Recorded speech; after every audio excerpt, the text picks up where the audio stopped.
চা তৈরি হওয়ার আগে মাত্র 10 মিনিটে তৈরি হয়ে যাবে এই তেলে ভাজা কেক। আসসালামু আলাইকুম, আমি লাবণীস কিচেনে আপনাদের আরও একবার স্বাগত জানাই।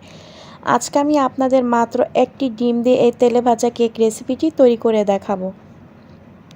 এই তেলে ভাজা কেকটা খেতে কিন্তু অনেক বেশি টেস্টি হয়ে থাকে, বাচ্চারা কিন্তু খুবই পছন্দ করে খেয়ে নিবে এই কেকটি। আপনারা চাইলে সকালে কিংবা বিকেলের নাস্তায় কিন্তু চায়ের সাথে এই কেকটি পরিবেশন করতে পারেন, দেখবেন ছোট বড় সবাই খেতে খুবই পছন্দ করবে। এই তেলে ভাজা কেকটি আপনি বাসায় একবার বানিয়ে খেলে বারবার খেতে ইচ্ছে করবে। আমি একটা প্রথমে মিক্সিং বোল নিয়ে নিলাম, তার মধ্যে রুম টেম্পারেচারে থাকা একটি ডিম নিয়ে নিচ্ছি। ডিমটাকে এখন ফেটিয়ে নিব, সেজন্য এখানে আমি হাফ কাপ পরিমাণ চিনি অ্যাড করে দিচ্ছি। আর ডিমটা কিন্তু অবশ্যই ফ্রিজ থেকে আধা ঘন্টা আগে নামিয়ে রাখতে হবে। এখন চিনি আর ডিমটা ভালোভাবে বিট করে নিব। চিনির পরিমাণটা আপনারা কমিয়ে কিংবা বাড়িয়ে দিতে পারেন, আপনারা যেমন মিষ্টি খান তেমন বুঝে শুনে চিনিটা দিয়ে নেবেন। মিশ্রণটা এমনভাবে বিট করতে হবে যেন চিনিটা গলে যায় আর ডিমের যেন কোনো লাম্পস না থাকে। খুব সুন্দরভাবে কিন্তু বিট করে নিতে হবে। বিট করে নেওয়া হয়ে গেলে এখানে আমি স্বাদ মতো লবণ দিয়ে দিলাম। এখন এখানে আমি বড় চামচে 1 চা চামচ গুঁড়ো দুধ দিয়ে দিচ্ছি, আবার বিট করে নিচ্ছি। গুঁড়ো দুধটা দেওয়ার কারণে কিন্তু কেকের টেস্টটা অনেক ভালো আসবে। আপনি চাইলে গুঁড়ো দুধটা বাদও দিতে পারেন। এখন দিয়ে দিচ্ছি রান্নার রেগুলার সয়াবিন তেল 1 চা চামচ, এটা দিয়ে আবার ভালোভাবে বিট করে নিচ্ছি।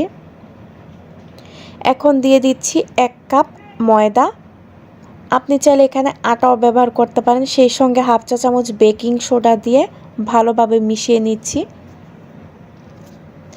একটা হ্যান্ড উইক্স দিয়ে মিশিয়ে নিচ্ছি, আপনারা চাইলে কিন্তু কাঁটা চামচ দিয়েও মিশিয়ে নিতে পারেন। তো এখন আমি এই মিশ্রণটাকে ভালোভাবে হাত দিয়ে মিশিয়ে নিব, সুন্দর একটা আঠালো ডো তৈরি করে নিব।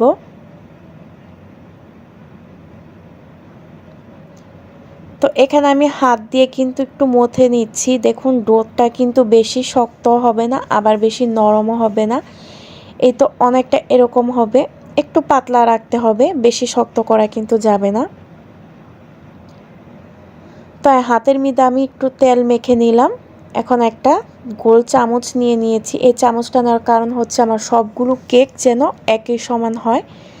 তো চামচের মধ্যে কিছুটা মিশ্রণ নিয়ে এখন আমি হাত দিয়ে একটু গোল গোল করে নিচ্ছি।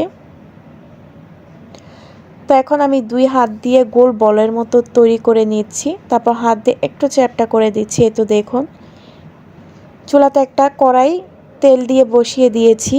তেলটা গরম হয়ে যাওয়ার পর আমি একে একে কেকগুলো ছেড়ে দিচ্ছি। চুলার আঁচটা কিন্তু অবশ্যই লো থেকে মিডিয়ামে রাখতে হবে, তবে চুলার আঁচটা বেশি বাড়াতে যাবেন না। লো থেকে হালকা একটু মিডিয়ামে রেখে তারপর কেকগুলো ভেজে নিতে হবে।